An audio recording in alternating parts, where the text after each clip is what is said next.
Good evening, and welcome to Dreamic. Tonight, as the world grows quiet and the lights begin to fade, I invite you to slow down, to breathe, and to travel gently back in time.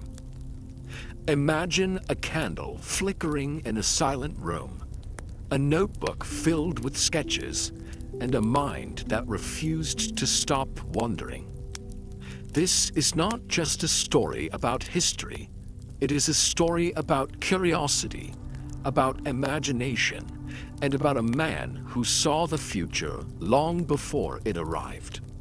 So settle in, relax your thoughts, and let the world drift away. Tonight, we enter the mind of Leonardo da Vinci. In the 15th century, Europe begins to change in quiet but powerful ways. The long shadow of the Middle Ages slowly lifts, not through sudden revolution, but through a steady awakening of thought. Across towns and cities, people start to look outward rather than inward, questioning old assumptions and seeking understanding beyond tradition. Fear no longer governs every decision. Curiosity begins to take its place. Trade routes stretch farther than ever before, linking distant lands through ships, caravans, and shared ambition. Spices, silk, books, and ideas move alongside gold and silver. Ports grow busy, markets expand, wealth flows into cities, especially across the Italian peninsula, where geography and commerce intersect perfectly. Prosperity creates space for thought, and thought creates space for change. Italy becomes the beating heart of this transformation. City-states such as Florence, Venice, and Milan thrive not only on trade, but on competition. Competition in art, architecture, learning, and reputation. Powerful families fund painters, engineers, philosophers, and scholars not only to display wealth, but to shape the future. Creativity becomes a currency as valuable as gold. This new era does not reject the past entirely. Instead, it reaches back to ancient Greece and Rome, rediscovering texts that had been forgotten or ignored for centuries. Philosophers study Aristotle and Plato. Architects measure ruins and rebuild them with new purpose. Artists study human proportion, balance, and emotion. The human body, once seen as sinful or weak, becomes a subject worthy of admiration and study. Education begins to change. Learning is no longer confined to monasteries or religious institutions.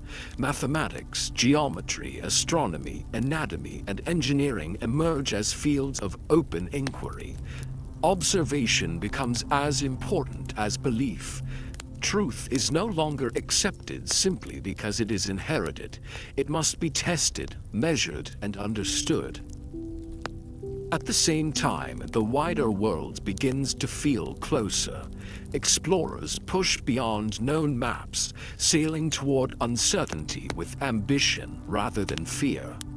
Though many lands remain unknown, the belief grows that the world can be understood, not through myth, but through experience. This spirit of exploration mirrors the intellectual movement happening within Europe itself, a desire to see, to know, to record, and to question. Art reflects this awakening vividly. Paintings gain depth and realism. Light and shadow are studied carefully. Faces express emotion. Scenes feel alive rather than symbolic. Artists are no longer anonymous craftsmen. They become thinkers, innovators, and public figures.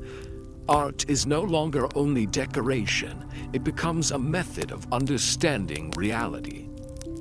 Science and art begin to overlap in ways never seen before. Anatomy informs painting, geometry guides architecture, engineering inspires sculpture. The boundaries between disciplines blur, allowing creativity to move freely between them. A person no longer needs to choose between being an artist or a scientist. In this world, one mind can hold many identities. Daily life also shifts subtly. Clocks appear in public spaces, measuring time with increasing precision. Maps become more accurate. Printing presses spread ideas faster than ever before. Knowledge that once took generations to circulate now moves across regions in years.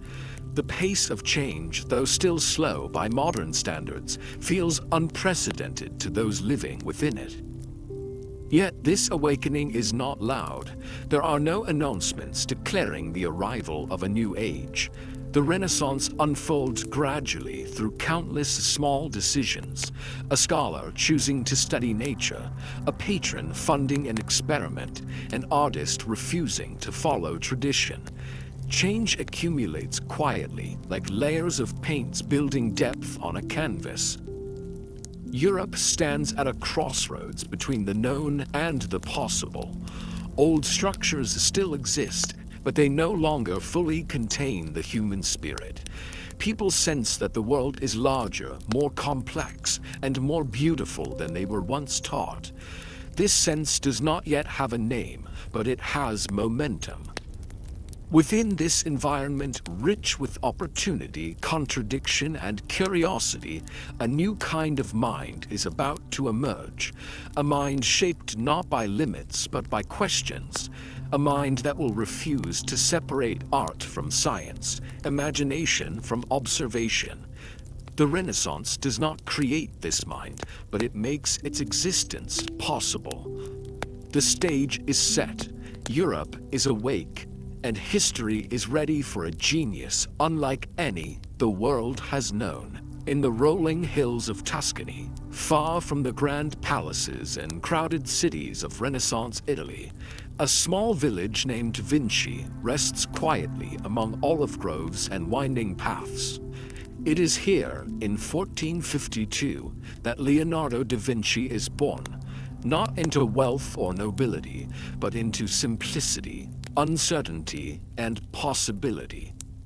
From the beginning, his life is shaped by observation rather than instruction, by curiosity rather than convention.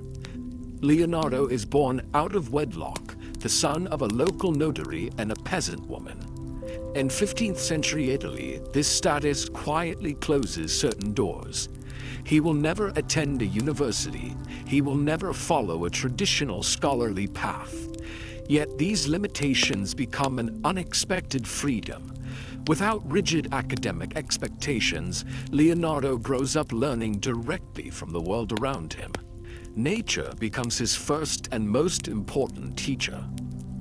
As a child, Leonardo spends long hours outdoors, wandering the countryside near Vinci.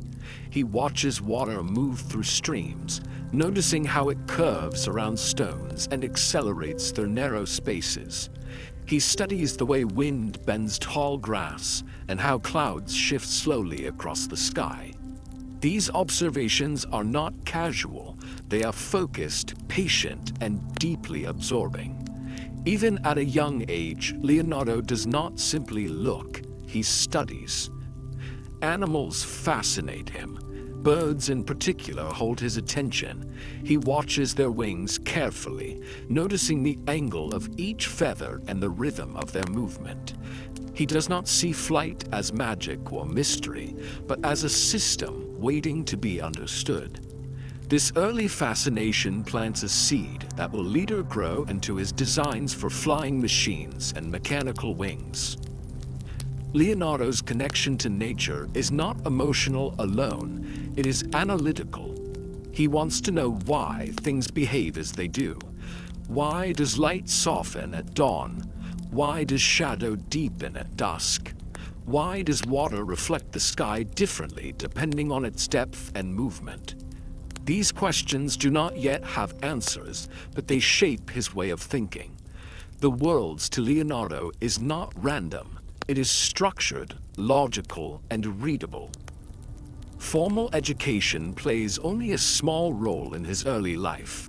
Leonardo learns basic reading, writing, and arithmetic, but he struggles with Latin, the language of scholarship.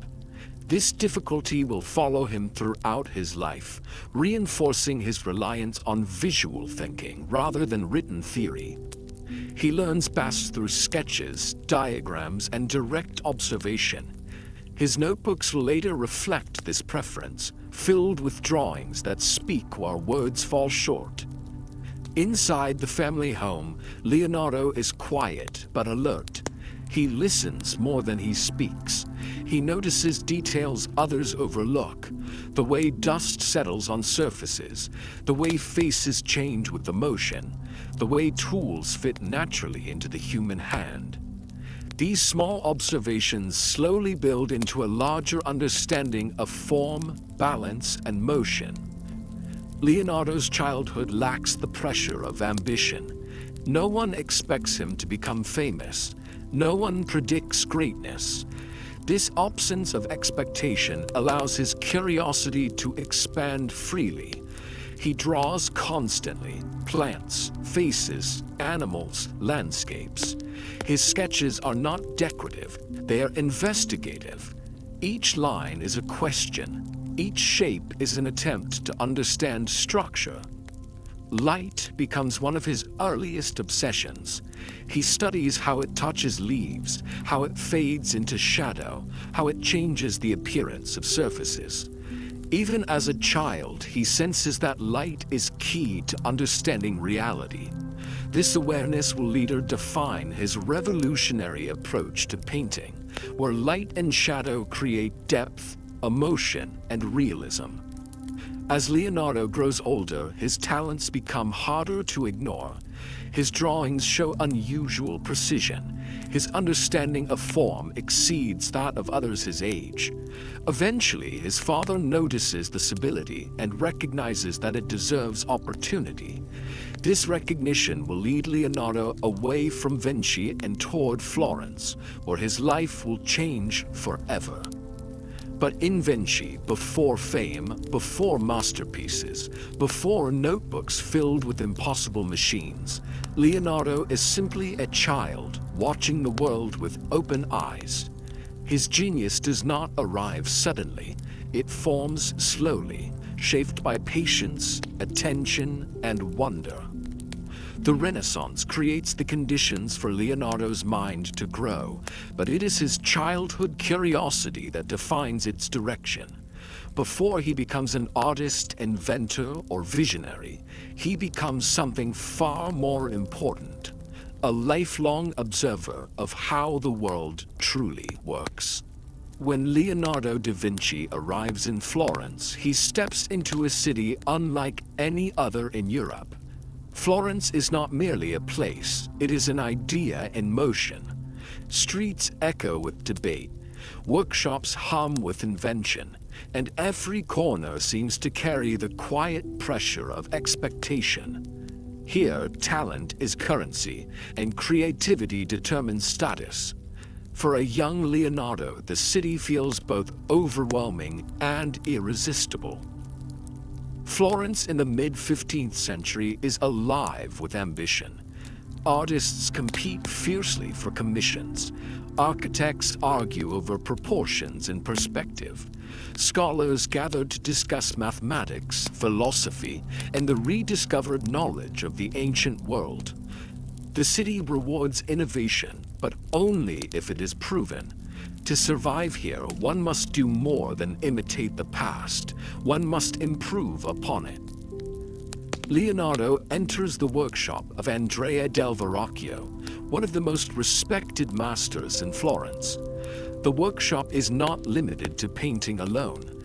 It is a place where sculpture, metalwork, mechanics, and design coexist. Apprentices learn to grind pigments, carve marble, design machines, and study anatomy. Art here is not separated from science, it is built upon it. Leonardo thrives in this environment. He absorbs everything.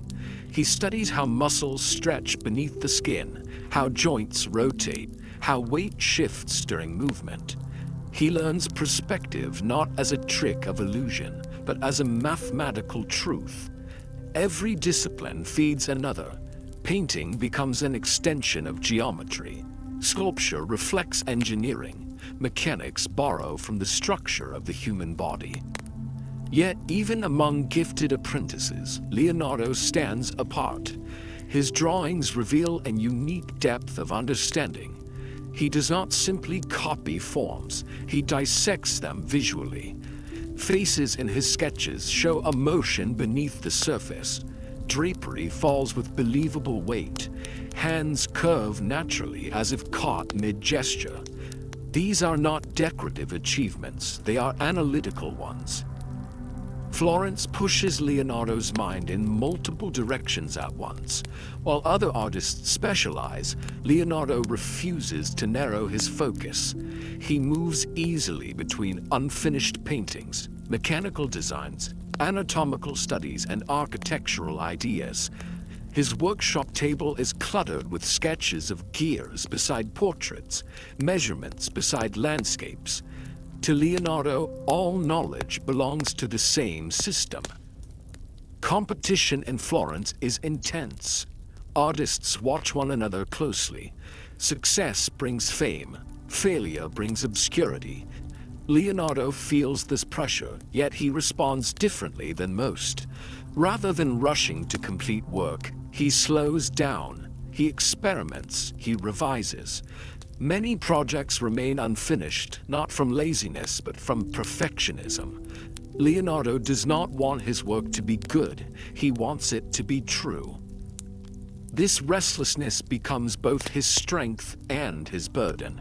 Patrons grow impatient, deadlines slip, yet those who truly see his work recognize something extraordinary. His early paintings display softness and depth unseen in others. Light behaves realistically, expressions feel alive, space feels breathable.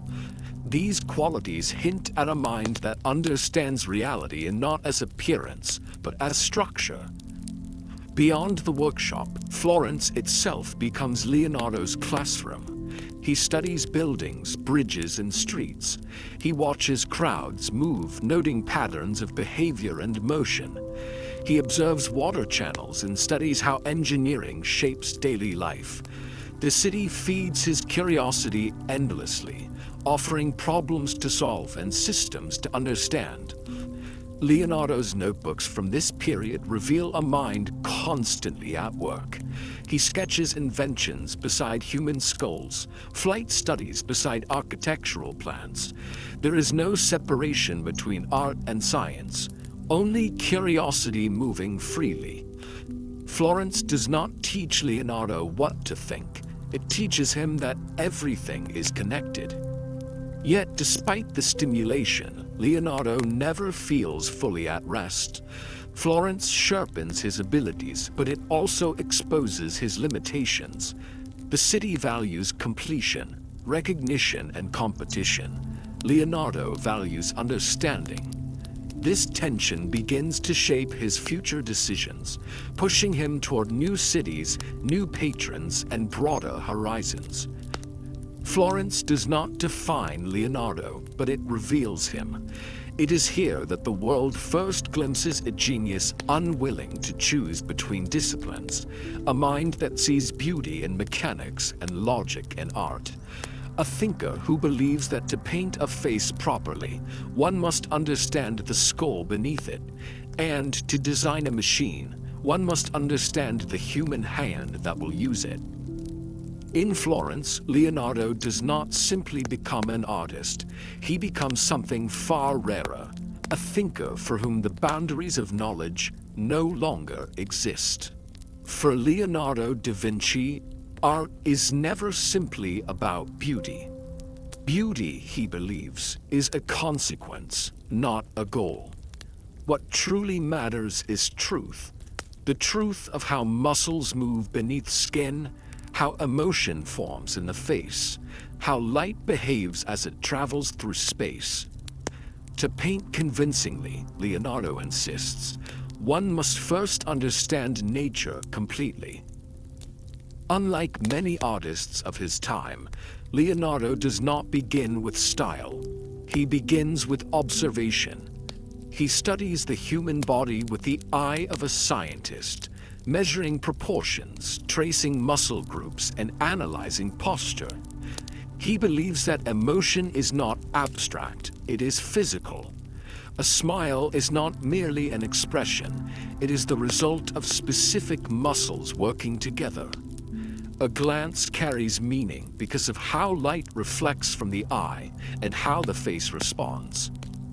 This philosophy transforms Leonardo's art into a form of research. Every painting becomes an experiment. He sketches faces repeatedly, capturing subtle variations of expression. He observes how joy softens the eyes, how fear tightens the jaw, how thought alters posture. His notebooks fill with studies of hands in motion, heads turning, bodies shifting weight. These are not decorative exercises, they are attempts to decode the mechanics of humanity. Leonardo's obsession with light further separates him from his contemporaries. He understands that light defines reality. It reveals form, creates depth, and shapes emotion. Rather than outlining figures sharply, he allows edges to dissolve into shadow. Light fades gradually across surfaces, mimicking how the human eye actually perceives the world. This technique gives his figures a lifelike presence, as if they exist within air rather than on a flat surface. Perspective, too, becomes a science in Leonardo's hands. He treats space mathematically, aligning architecture, figures, and vanishing points with precision. Yet he refuses rigid geometry alone. Atmosphere matters. Distance softens detail. Colors shift subtly as space expands. These insights allow him to create scenes that feel believable rather than staged.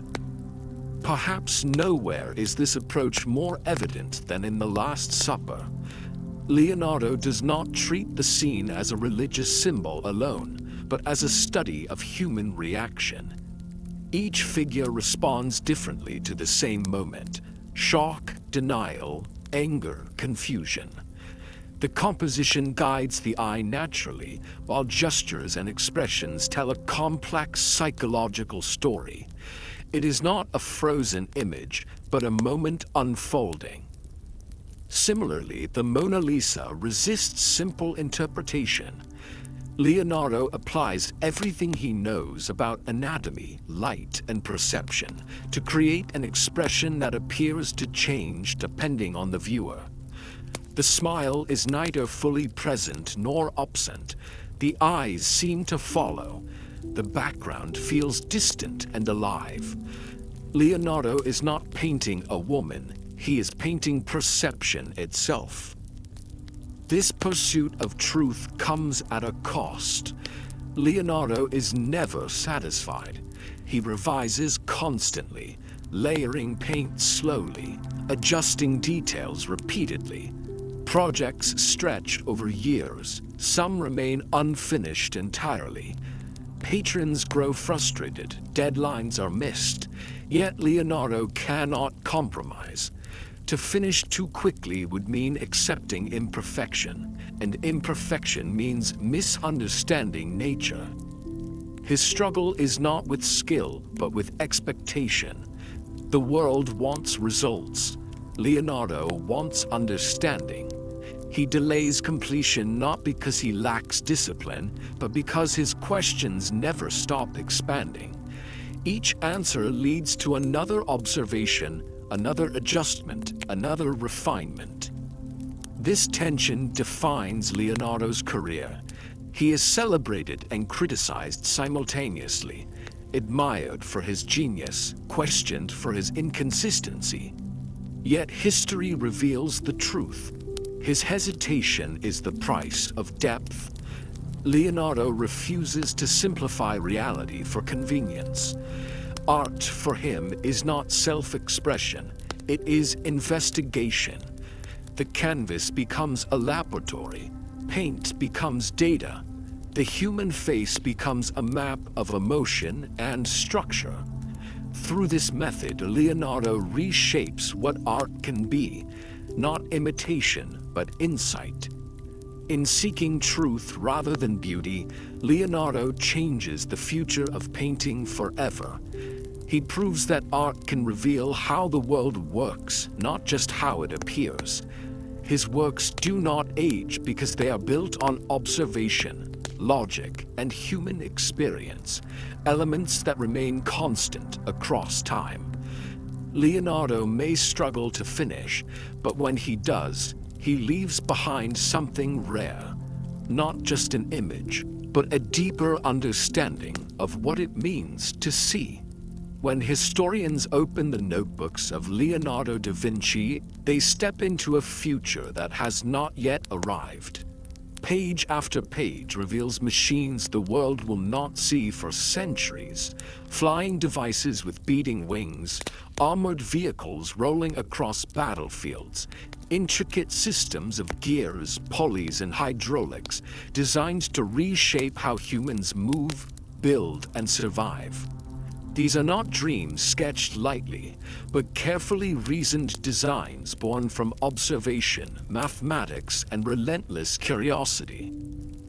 Leonardo's inventions do not emerge from fantasy, they are grounded in nature. He watches birds glide and flap, measuring wing length, weight, and balance. He studies how air resists motion and how force must overcome gravity. From these observations come his flying machines, ornithopters powered by human muscle, parachute-like devices designed to slow descent, and spiral-shaped concepts that eerily resemble the modern helicopter. Leonardo does not ask whether humans can fly, he asks how flight works. His engineering mind moves effortlessly between biology and mechanics. To Leonardo, there is no separation. Bones become levers, muscles resemble pulleys. The human body itself is a machine governed by the same physical laws as wood, iron, and rope. Understanding one allows understanding of the other. War, though not his passion, becomes another laboratory for invention. Leonardo designs armored vehicles, circular machines reinforced with angled plates intended to deflect incoming attacks while allowing soldiers inside to move safely. He sketches advanced artillery systems, multi-barreled cannons, and defensive fortifications that emphasize geometry and force distribution. Yet, even in warfare, his focus is technical rather than destructive. He's solving problems, not glorifying violence. Water fascinates Leonardo perhaps more than anything else. Rivers, he believes, are the veins of the earth. He studies currents, turbulence, erosion, and flow with scientific intensity. His notebooks contain detailed plans for canals, flood control systems, water lifting devices, and mechanical pumps. He imagines cities powered by controlled waterways, agriculture transformed through irrigation, and floods prevented by intelligent design. His hydraulic systems reveal a deep concern for sustainability long before the concept exists. Leonardo also envisions bridges that defy conventional thinking. Some are lightweight and portable, designed for rapid deployment by armies. Others stretch elegantly across rivers using minimal material but maximum strength. He understands tension and compression intuitively, centuries before modern structural engineering formalizes these principles. His designs aim for efficiency, not grandeur. Despite the brilliance of these ideas, most remain on paper. The technology of Leonardo's time cannot yet support his ambitions. Materials are too weak, engines too limited, precision too crude. But Leonardo does not seem discouraged. He's not racing against his era. He's thinking beyond it. Unlike inventors driven by profit or fame, Leonardo rarely seeks to patent or commercialize his work. His notebooks are private, written in mirror script, filled with thoughts meant primarily for himself. He invents because he must understand. Each design is an answer to a question he has asked of the world. This inward motivation gives his work a timeless quality. Leonardo is not trying to impress patrons, he's conversing with nature. When an idea fails, he revises it. When a design seems incomplete, he adds layers of thought. There is no final version, only ongoing exploration. What makes Leonardo extraordinary is not that he predicts the future, but that he reasons his way towards it.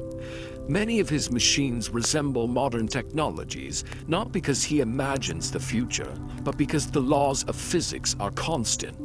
By understanding those laws deeply, he naturally arrives at solutions humanity will later rediscover. His notebooks reveal a mind unconstrained by categories. Artist, scientist, engineer, anatomist, these labels mean nothing to him. He moves freely among disciplines, allowing insights from one field to transform another. This interdisciplinary thinking becomes his greatest invention of all. In a world that often rewards specialization, Leonardo embodies synthesis. He proves that imagination is most powerful when paired with observation, and that innovation thrives where curiosity is allowed to roam without limits. Though few of his machines are built in his lifetime, their true purpose is fulfilled centuries later, not in metal or wood, but in influence. Leonardo shows future generations how to think, how to question, how to observe, how to connect ideas across boundaries. He is not simply ahead of his time, he exists outside it. In the quiet hours before dawn, while Florence sleeps, Leonardo da Vinci works by candlelight. His tools are not brushes or chisels, but knives, ink, and paper. Before him lies the human body, not as a subject of fear or superstition, but as a mystery waiting to be understood.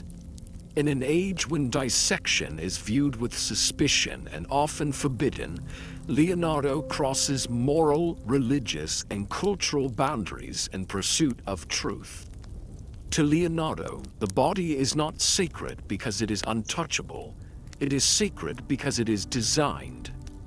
Driven by an insatiable need to understand how life functions, he secretly dissects human corpses in hospitals and mortuaries.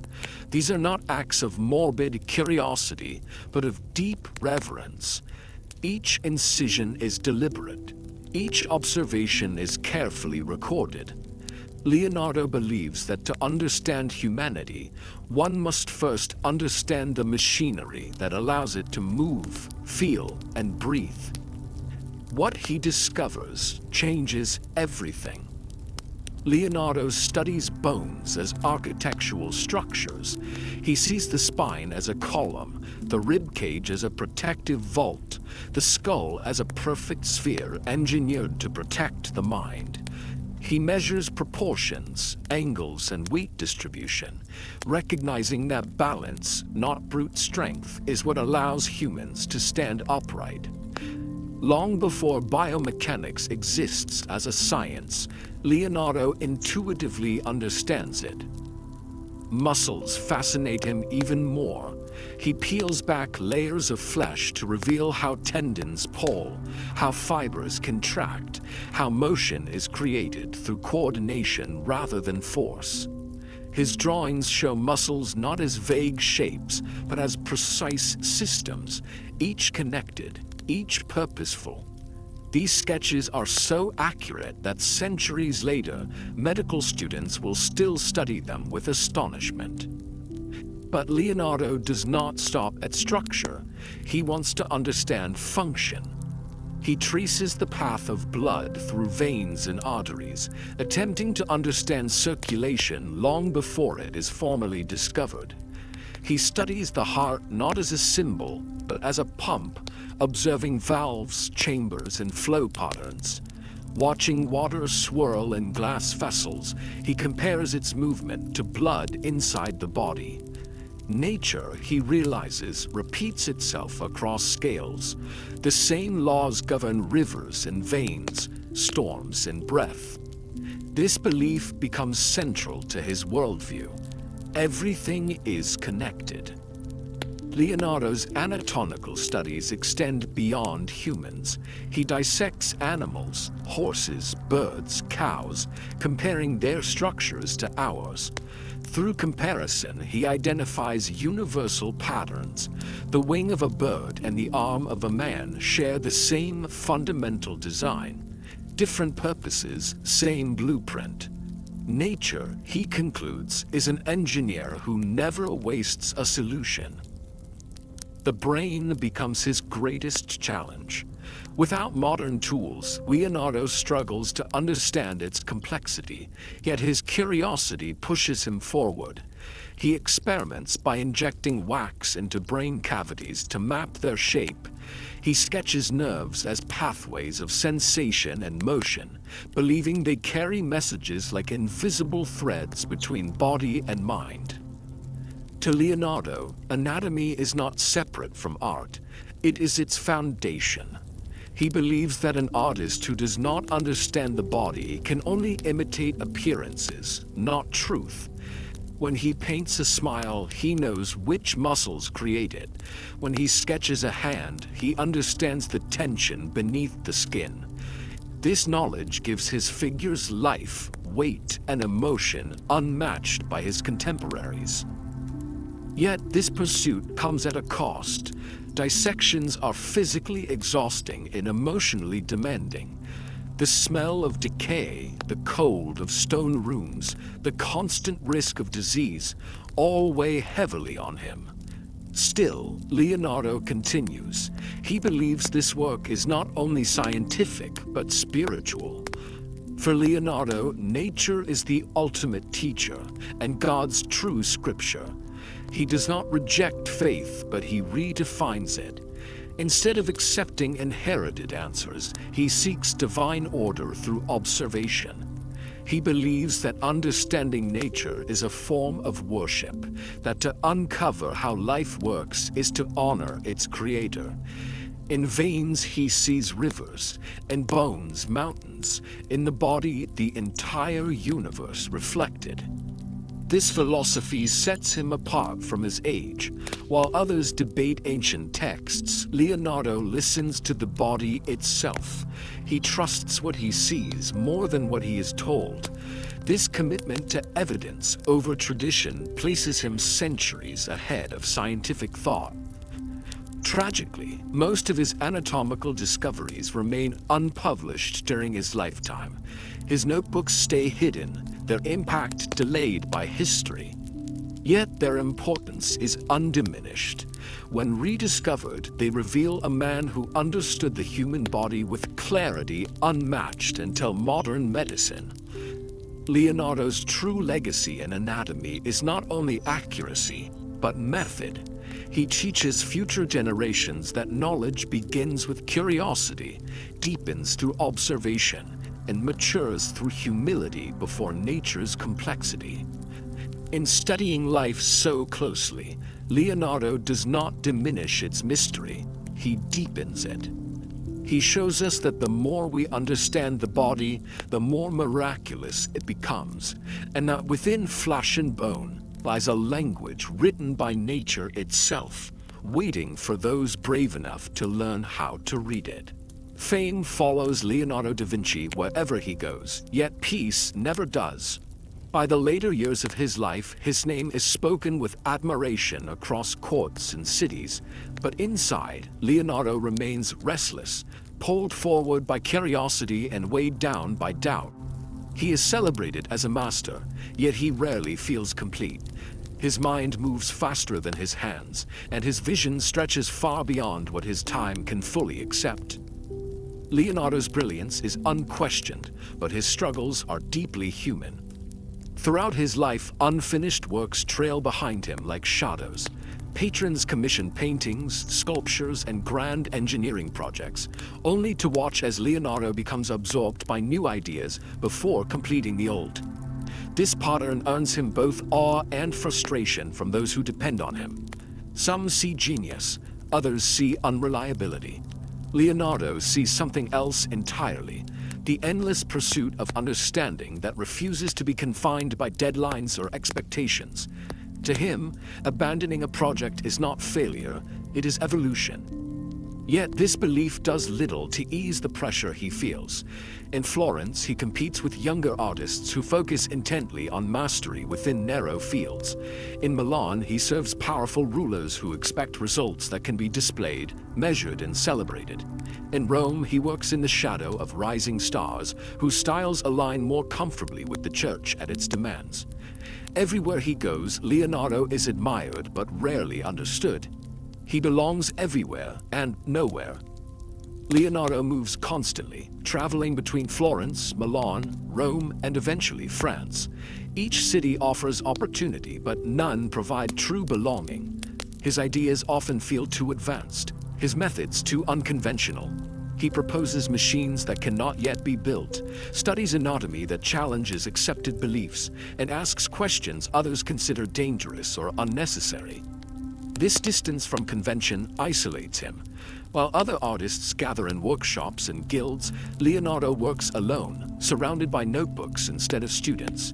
He writes his thoughts in mirror script, not to hide secrets, but because his mind follows its own paths. These notebooks become companions, repositories of ideas, sketches, questions, and doubts. In them, he is free. In the world, he must constantly translate himself.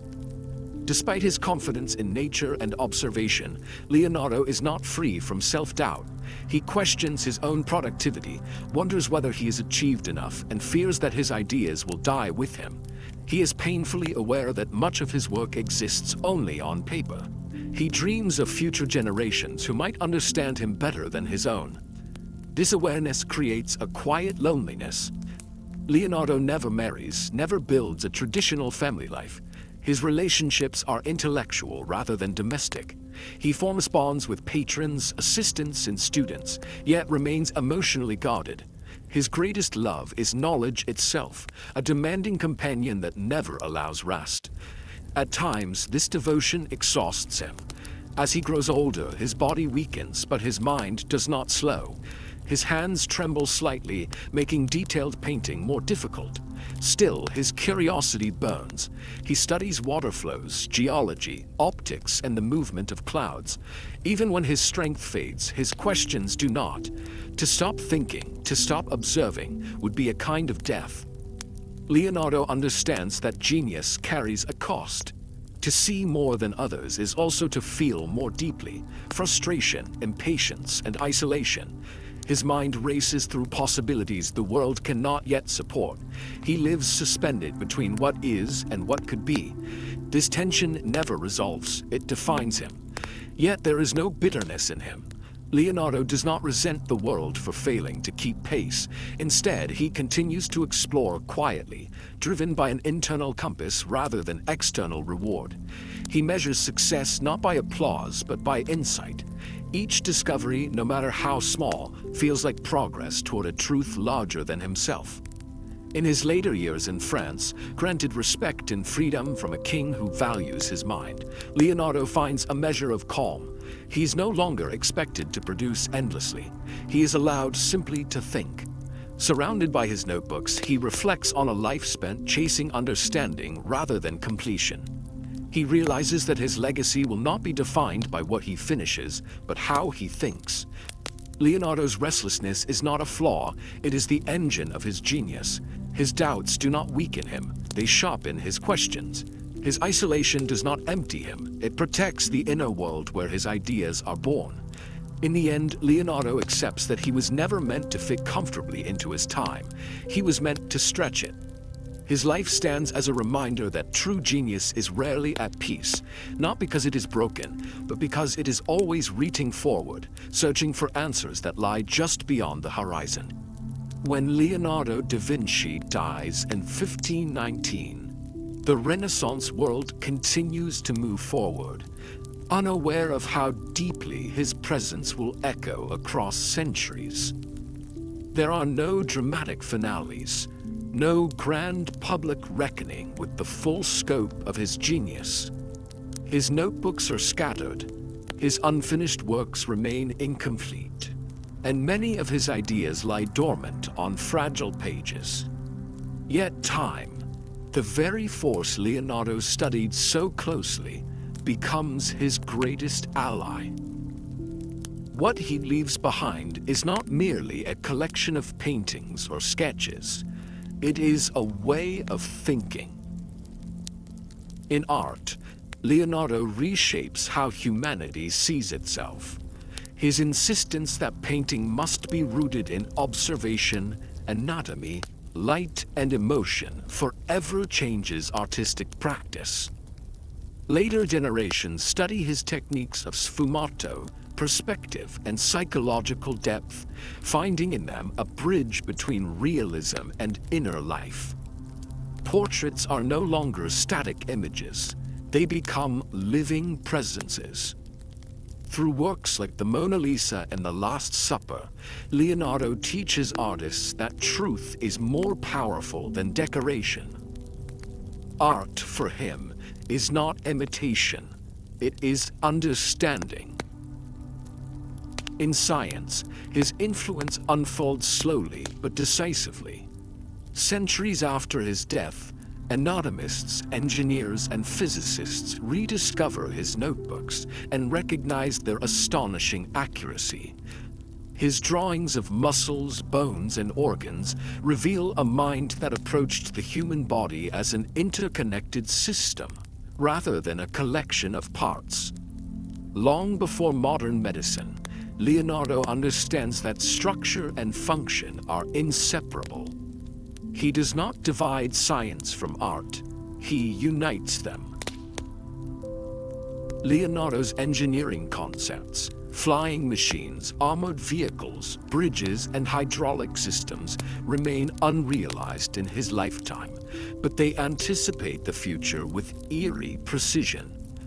When humans finally take to the skies, build mechanized vehicles, and harness the power of flowing water, they unknowingly walk paths Leonardo sketched centuries earlier.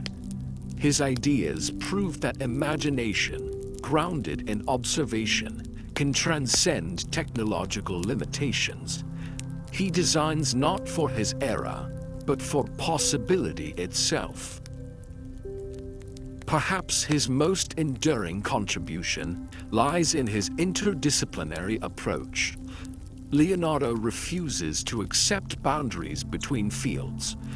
To him, art informs science, science enriches art, and nature connects them both.